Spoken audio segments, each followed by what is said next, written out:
سیدنا سرکار بابا تاج الدین علیہ رحمت رضوان کا جب شوہرہ ناگپور میں ہوا ہے تو ناگپور سے شوہرہ سیدنا سرکار بابا تاج الدین علیہ رحمت رضوان کی ملک کے گوشے گوشے تک ہی محدود نہیں رہی، بلکہ بیرون ممالک میں بھی سیدنا سرکار بابا تاج الدین علیہ رحمت رضوان کی شہرت کا ڈنکا بج رہا ہے۔ اسی درمیان میں ایک قاضی نور احمد صاحب ہیں جو اولیاء اکرام کے تصرفات کے قائل نہیں تھے، ان کے کانوں تک بھی سرکار بابا تاج الدین علیہ رحمت رضوان کے تصرفات و کرامات کا لوگوں نے ذکر کیا، تو حالانکہ وہ لوگ تو انبیاء اکرام رسولان اعظام کے بھی تصرفات کے قائل نہیں تھے، تو بھلا وہ اولیاء اکرام کے تصرفات کے کیسے قائل ہوتے؟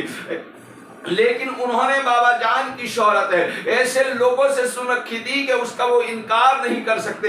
ایک دن آخر کچھ لوگ آ رہے تھے، ان کے ساتھ وہ بھی سرکار بابا تاج الدین علیہ رحمت رضوان کی خدمت میں حاضر ہوئے، لیکن جیسے ہی شکردرہ میں پہنچے ہیں وہاں کا ماحول دیکھنے کے بعد نہ یہاں ذکر خدا ہے، نہ نام رسول ہے، نہ سلام ہے، نہ کلام ہے، صرف بابا جان کی قدم بوسی کی جا رہی ہے۔ یہ دیکھ کر ان کا دل اور زیادہ سخت ہوتا ہے اور دور کھڑے کھڑے لوگوں کو کفر و شرک کے فتوے جو ہے دیتے ہوئے نظر آتے ہیں۔ آخر کچھ دن یہاں پہ گزر جاتے ہیں۔ سرکار بابا تاج الدین جب شہر میں نکلا کرتے تھے تو آپ اپنی بگی میں سوار ہو کر نکلا کرتے تھے۔ جب راجہ کے محل سے سرکار بابا تاج الدین نکلتے تو تمام فریادی دو قطاروں میں کھڑے ہو جاتے ہیں، اپنی اپنی فریاد بابا جان کی بارگاہ میں پیش کرتے ہیں۔ سیدنا سرکار بابا تاج الدین علیہ رحمت رضوان ان کی مشکلات کو حل فرمایا کرتے ہیں، ان کی مشکلات کو دور کیا کرتے ہیں۔ رب تبارک تعالیٰ نے ایسی قدرت سیدنا سرکار بابا تاج الدین کو عطا فرمائی تھی۔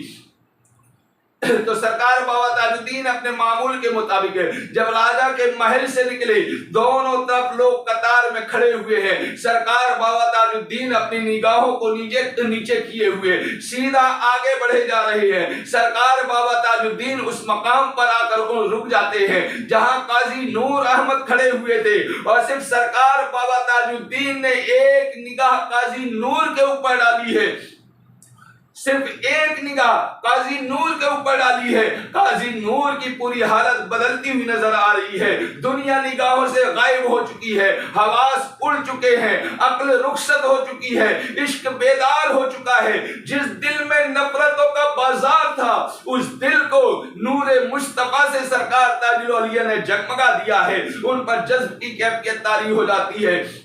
وہ جذب کے عالم میں اب جس سمت بھی نظر اٹھاتے ہیں انہیں سیدنا سرکار بابا تاج الدین کے جلوے نظر آتے ہیں۔ گویا وہ کنکروں پہ طرف دیکھتے ہیں تو بابا تاج الدین کے جلوے نظر آتے ہیں، پتھروں کی جانب نگاہ اٹھاتے ہیں تو سرکار تاج الاولیاء کے جلوے نظر آتے ہیں، پیڑوں پہاڑوں کی جانب دیکھتے ہیں تو سرکار تاج الاولیاء کے جلوے نظر آتے ہیں۔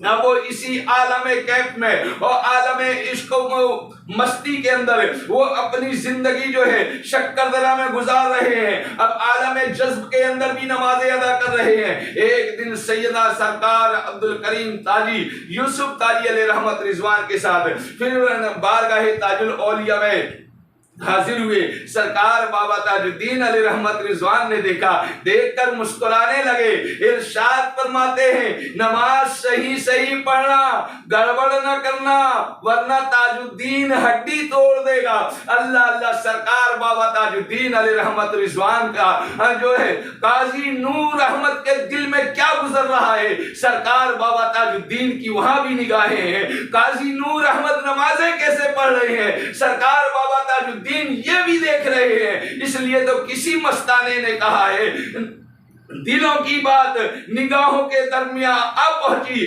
چراغ کہاں جلا روشنی کہاں پہنچی۔ یہ دیوانوں کا عالم ہوتا ہے کہ ان کی نگاہ ناز سے کوئی چیز چھپتی نہیں ہے۔ جب بندہ اپنا سب کچھ رب کے نام پر فنا کر دیتا ہے تو رب تبارک تعالیٰ ساری مخلوق اس کے سامنے پیش فرما دیا کرتا ہے۔ سیدنا سرکار بابا تاج الدین علیہ رحمت رضوان ہے، اس کے بعد میں آپ نے رخصت دی، یہ اپنے گھر اسی عالم دیوانی میں واپس ہوتے ہیں، جذب کے عالم میں واپس ہوتے ہیں۔ جب اپنے گھر پہنچا، گھر پہنچنے کے بعد انہوں نے جب یہ جا رہے تھے تو ساتھ میں ایک چھوٹی سی سیدنا سرکار بابا تاج الدین کی تصویر انہوں نے کہیں سے حاصل کر لی. چھوٹی سی تصویر انہوں نے لے لی, چاندی کے کھوکے کے تعویذ کے اندر بابا تاج الدین کی تصویر ڈالی ہے. اور جب اپنے گھر پہنچے ہیں, گھر پہنچنے کے بعد آپ نے اپنے آنگن میں ایک علم کا نشان بنایا, ایک علم بنایا,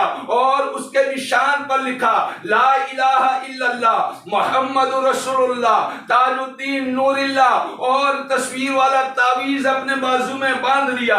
اب وہ اسی عالم میں اپنی زندگی گزار رہے ہیں. ایک دن سرکار بابا تاج الدین نے فرمایا ہو جی ناگپور نہیں آتے. جیسے ہی انہوں نے رات میں خواب میں بابا سرکار تاج الدین کو دیکھا ہے, فوراً دوسرے دن بارگاہ میں حاضر ہوتے ہیں. جیسے ہی سیدنا سرکار تاج الاولیاء کی بارگاہ میں قاضی نور احمد حاضر ہوئے ہیں, سیدنا سرکار بابا تاج الدین ارشاد فرماتے ہیں ہو جی جھنڈا نکالتے تعویذ بھی نکالتے, یعنی تم جھنڈا بھی نکال دو, تم تعویذ بھی نکال دو. گویا سرکار بابا تاج الدین علیہ رحمت رضوان کی نگاہ صرف قاضی نور کے دل پر ہی نہیں تھی, بلکہ قاضی نور کے دل پر بھی تھی, قاضی نور کی نمازوں پر بھی تھی, قاضی نور کے جھنڈے پر بھی تھی, قاضی نور کے تعویذ پر بھی تھی.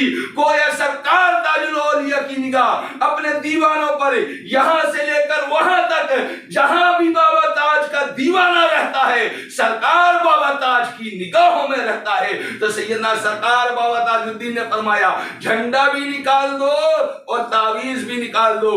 گویا حضرت سیدنا سرکار بابا تاج الدین علیہ رحمت رضوان یہ میسج دے رہے ہیں کہ اے لوگوں, اللہ کا جو ولی ہوتا ہے وہ دنیا میں خرافات پیدا کرنے کے لیے نہیں آتا, بلکہ خرافاتوں کو مٹانے کے لیے آتا ہے. آج تاج الدین کی یہ ذمہ داری ہے جو ان کے دیوانے نے جھنڈا لگایا ہے. تاج الدین اپنی ذمہ داری کو پوری کر رہا ہے. اور اے میرے غلاموں, اپنے غلاموں کو بابا تاج الدین پیغام دے رہے ہیں کہ اے میرے غلاموں, جب تک کہ نانا جان کی شریعت کے پابند رہو گے سیدنا سرکار بابا تاج الدین سے فیض حاصل کرتے رہو گے. اگر میرا عرس بھی کرنا ہے تو میرے نانا جان کے فرمان کے مطابق کرو, تم نانا کے فرمان کو پورا کرو, میں نانا کا فیضان تمہارے اوپر لٹاتا ہوا آؤں گا. اس لیے تو سرکار تاج الاولیاء کے کسی مستانے نے کہا ہے مسلک احمد رضا کی شان تاج الاولیاء, مشرب چشت کا فیضان تاج الاولیاء, مخزن کشف و کرامت, منبع جود و سخا, صبر و استقلال کا فہران تاج الاولیاء, فہران